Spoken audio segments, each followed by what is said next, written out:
Good evening, and welcome to a new type of video where I just kinda talk about a game I like, but in a less structured way. Have you ever wanted to die in a hole? Have you ever yearned for the experience of actively fighting your player character while they attempt to end the run in advance? How about the experience of having to choose between passing out from exhaustion while swimming and drowning, or breaking all of your bones on the cold, hard ground of a cave? If any of these circumstances interest you at all, allow me to introduce you to Casualties Unknown, the type of game, similar to Fear and Hunger, that leaves you wondering whether or not you're actually playing some kind of weirdly subtle fetish game for the first 30 minutes or so until you realize that it's actually art. Casualties Unknown was recommended to me on my business email by its own publisher. Normally I just get a bunch of keys or ads for garbage games that I have zero interest in, but this one actually stood out. Maybe it was because the email title mentioned the game that gave me this platform in the first place, or maybe it was because it described a super in-depth health system where you have to manage your goddamn blood pressure. Also, it features a non-distinct mouse-dog anthropomorphic thing that goes through horrible trauma on the regular. You have to take this beast some of my less binary friends have described as gender through an array of increasingly dangerous cave systems at the behest of the corporation that made and owns you, watching your stats to ensure that you're constantly properly fixing the numerous injuries you'll often receive. Fairly simple gameplay loop, a roguelike with a focus on simple survival as opposed to feats of combat or high skill ceiling. Quite exciting. Real quick though, let me see if I can't speedrun a sponsor segment. Okay, start the timer, let's go. Hooah. Critical Air Computing is a computer building company run by a close friend of mine. They make really good computers focused on delivering exactly what you want based on your specifications. They've already delivered to a number of my fans, and from what I can see, they're all quite satisfied. Please give them a try if you need a new computer utilizing criticalaircomputing.com/Daszombes. Whew. Alright, there we go. What's my time? Shit. Pretty good. That's like, what, 15 seconds? Hell yeah. Okay, so allow me to take you into the world of Casualties Unknown based off my first run. After doing the first tutorial, the only one that you can access at the start of the game, by the way, you have to unlock the tutorials. You, piloting the XP, short for experiment, step out of your life pod. You first might note how fucking impossible it is to see anything in this game. There is only one setting, by the way, in the entire game, and it is Gamma, which you are going to want to crank, though it doesn't do shit to stop the half-inch thick coat of grime covering the entire game screen. I would pay money for a mod that sharpens the game sprites. I'm not even joking. But my main criticism out of the way, you take a few steps forwards, looking around for the various block types you were told about in the tutorial, and instantly your entire screen turns bright red, you fall down a hole, crack your neck on the tile, and check your health screen to see that you are hemorrhaging nearly 3 liters of blood per minute, your leg is broken, your eye is gone, and you're being bitten to death by a spider. Okay. You fall another 30 feet when you take a step to the left, and die. Nice work, dumbass. Next time you should have seen this thin strip of pixels with a red light attached to it that shunts a spike through your ribcage if you walk over it. By the way, this hazard is easily the most numerous one you'll find in the first area.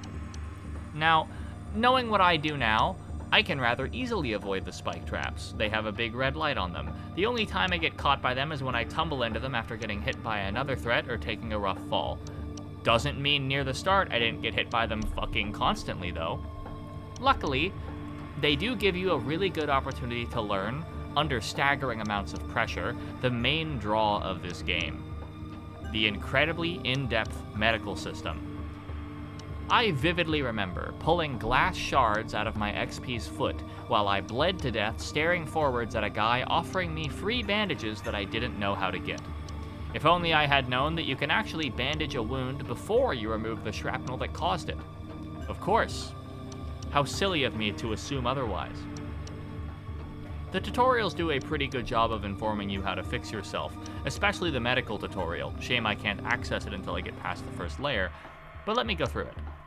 So if you press R, you are immediately met with a basic diagram of XP's body and all the parts that can get damaged.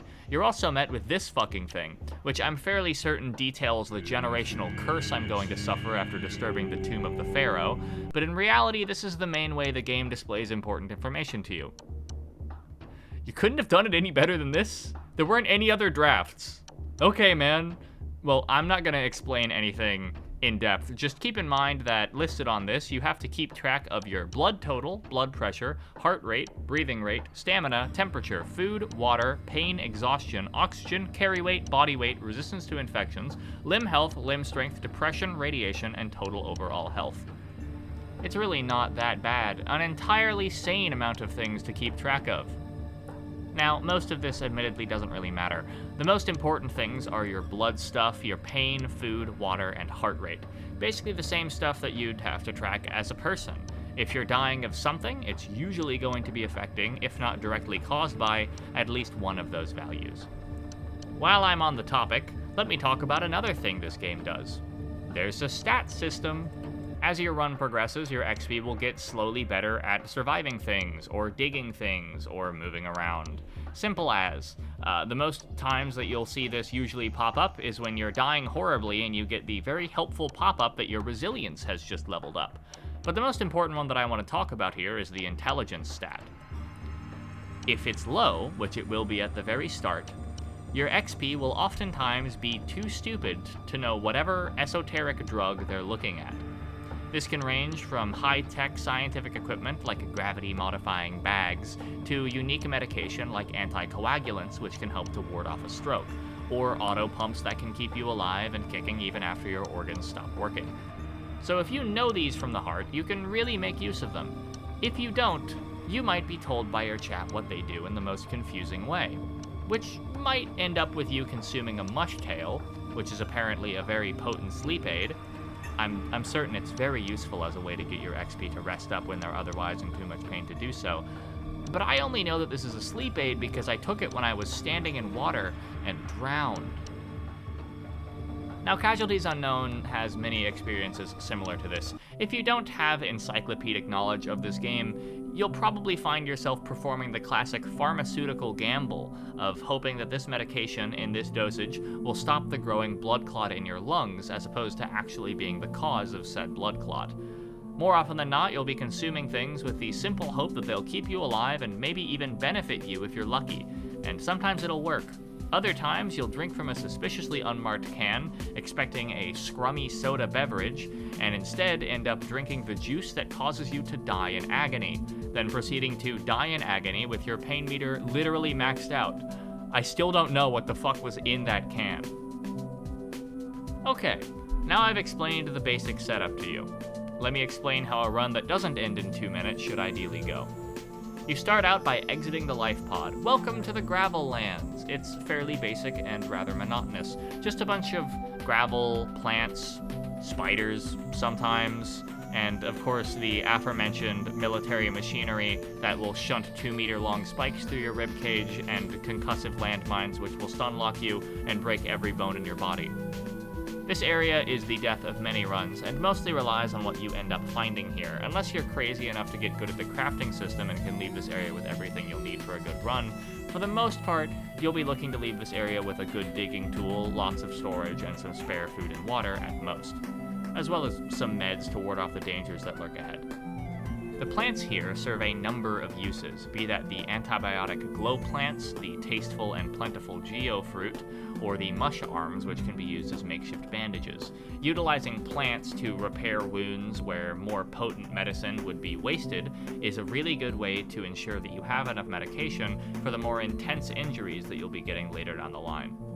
Eventually, you'll ideally be walking through this incredible screen transition and moving on to the next layer. But before we describe that area, congratulations, you can do the medical tutorial, which finally explains the ancient Egyptian hieroglyphics that this game calls the health panel, as well as putting XP through just so much trauma, including but not limited to draining almost all of their blood, inducing a heart attack, opening heavy wounds, as well as forcing you to learn how to use a manual defibrillator by telling you, quote, "You'll get it eventually." I'm surprised my XP's heart survived the unnaturally high doses of Zeus's thunder I pumped into it, but I made it through the medical tutorial. Usually tutorials are fairly easy to get through though. I guess that just says something about this game. Now, assuming you've managed to make it through the gravel lands without having to drag your bleeding, horribly infected body across the finish line, welcome to the creatively named Deeper Gravel Lands. The main differences here are the lack of sources of wood, occasional military infrastructure, including the new bear traps, and most of the water here being replaced with inedible loom algae. This area is fairly boring, as expected by its name. It's mostly just a deadlier, less forgiving version of the gravel lands, with less water and plants and more opportunities to get yourself killed or otherwise horribly maimed. Let me use this opportunity to inform you all that if you find yourself playing this game, you might be convinced to take consistent long falls in spite of the XP's sad dog whines, simply to move further downwards at a faster rate. And while occasional long falls can be wise, eventually one will be too far, and your limb health will be too low, and then you will have to contend with trying to reset a dislocated foot while you are nearly drowning in a pool of water, having to watch your pain meter for several in-game hours and multiple real-life minutes to ensure that you can finally get that dislocation fixed. And then your XP is traumatized for some reason and keeps seeing demons in the corner of their eyes, making the remainder of the run miserable because you keep getting flashbanged. Okay, final tutorial unlocked. Hell yeah, big win for the tutorial gamers out there. Everyone loves a good tutorial. This time it's the crafting tutorial. This game's crafting system is pretty crazy. If you're nuts enough, you can make more or less anything in the game using the array of wrecked electronics and dead leaves you find around the cave system. The crafting tutorial tells you how to do this in a number of steps. First one, simple, make a disinfected bandage. Make some pemmican, make a laser drill. What? Yeah, good luck, fucker. We're gonna make you create a laser drill, which has an ingredient list this long. Suddenly, I'm playing Factorio in this tutorial as I claw away at the rubber and my XP slowly dies of thirst. Badass. Thank you, game. Eventually, though, after a good few tries, I did get through the crafting tutorial, and I made the laser drill, as well as the battery that was asked to power it. Anyway, next layer, third layer. Welcome to the dried desert. This is the nightmare area. This is the one. Every game like this has one. Not only is there more or less no water here to drink, but it's filled with the deadliest leftover ordnance we have seen so far. I've been shot by turrets, had stalactites fall on my head, and had to have a fight to the death with a giant spider a few feet away from a landmine that would reduce us both to meaty pulp if either of us touched it. Getting through here is a test in how patient you can be. One mistake can lead to 1,000 more compounding, and then your XP drowns in oil. Take this place very carefully. Dehydration will kill you eventually, but it's not going to kill you as quickly as a bullet to the chest or getting atomized by a landmine. The fourth layer is the wasteland, filled with radioactive hazards all over the place. Now, radiation does sound scary. It's the big scary thing that you've had to worry about dealing with, but admittedly, it's not that bad. It's baby shit, even. I've made out with spent fuel and been fine. You want to know what the real problem here is? It's the fucking sound cannons. You hear a beeping sound, you better hope you know where it's coming from and hope that you can go in the opposite direction in time, or your XP is about to get blasted with 2019-era ear rape YouTube poops until you're slurring your speech from brain damage and your screen won't stop flipping until you die of a stroke. I'm being serious. The radiation will kill you eventually, but it definitely won't kill you as fast as getting repeatedly bludgeoned with sound waves and tossed around like a rag doll until your innards have been blended into a fine yellow slurry. Now, the final layer, that's currently in the demo, I can't tell you anything about, because I haven't gotten there yet.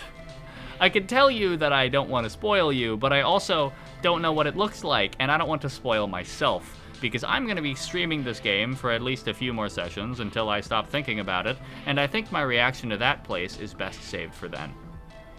Overall, though, this game is a lot of fun. It's only really a game I'd recommend if you enjoy the experience of having to desperately scramble to fix something before it gets measurably worse, a la Barotrauma or Project Zomboid, mixed with the basic exploration and looting mechanics of games like Noita. Each run is bound to have its own stupid, silly moments. I could list a number of the admittedly hilarious ways my XP has died horribly in these caves. And a notable part of the experience comes from the fun of knowing that eventually, you will die in a uniquely horrifying way, and you just have to laugh at the amount of factors that ended you. It ties in with all this genuine horror of the XP situation, bolstered by some really good dialogue writing that makes you really feel like you're a furry dying of a heart attack in a dank cavern. You'll find corpses and the XP will comment on them. You have to keep their mood up through little pleasures like eating chips or drinking chocolate milk, making sure they stay fed and hydrated while also maintaining their motivation to keep going. There's clearly so much care put into this game at every available opportunity. If there's a system that mirrors reality, it's probably in the game already. For example, the quality of your sleep is determined by which material you sleep on. It's a very in-depth game that rewards the time you put into it by killing you a little later. It's a unique experience for a unique type of person, a person I just so happen to be.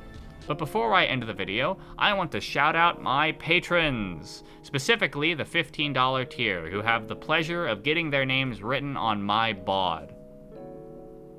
The board of official Daszombes, that is. The current official Daszombes are Splashpaws, Wiggly Sniffer, and Beppel. Thank you all for Daszombing as hard as you do, and if you'd want to check out my Patreon, it'd be a big help. In between these smaller videos, I make exceptionally big ones, which are chosen via patron poll.